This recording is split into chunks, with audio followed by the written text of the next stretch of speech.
দেখের অন্তর খুলে দান করলো। দাদা দাদি কবরের ভিতরে হাসি দিচ্ছে। আমি চাই আমারও তো দাদা ছিল, দাদার তো কেউ নাই, আমি ছাড়া। নাম কি তোমার? আলম আলী ভাই। না রে তাকবীর ভাই, তাকবীর দান, জোরে দেন। না রে তাকবীর। জনাব আলম আলী ভাই কি আল্লাহ আলম আলী ভাইয়ের বাবা মা দাদা দাদি যারা কবরে শুয়েছে, আল্লাহ আজকে আলম আলীর দিকে তাকায় ছিল, আলম আলীর দিকে তাকায় আল্লাহ তার মা বাবাকে তুমি কবুল করলা, দাদা দাদিকে কবুল করলা।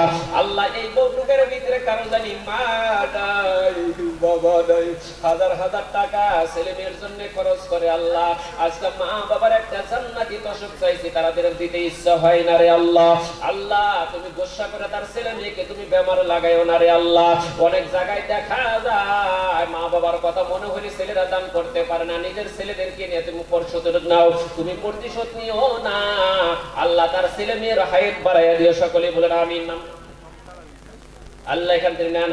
আল্লাহ আমার কবুল করেন। আমার এক মুরব্বীর হাতে টাকা নাই, আল্লাহ মা বাবার কথা বলে হয়েছে, আল্লাহ তুমি কবুল করো এই বউটুকের ভিতরে। ভাই আল্লাহর কসম করে বলছে, আল্লাহ যদি আপনাদের ছেলে মেয়ে দান করেছে, আমি মুসাফির হয়ে বলছি আল্লাহ তুমি দেখো এই বউটুকের ভিতরে ছেলে মেয়ের বাবা কে কে আছে। আল্লাহ আল্লাহ তুমি ক্যামেরা করে নাও, বাবা যদি এখানে বসে আছে, আল্লাহ তুমি ছেলে মেয়ের হায়াত তুমি বাড়াইয়া দাও। কিন্তু আল্লাহ সব ছেলে মেয়ের বাবাদেরকে 500,000 টাকা করে ছেলে মেয়ের হায়াতের জন্য দান করেন। কোন ডাক্তার আপনার ছেলের হায়াত বাড়াইতে পারবো না রে বাবা, কোন কবিরাজ আপনার ছেলের হায়াত বাড়াইতে পারবো না রে বাবা।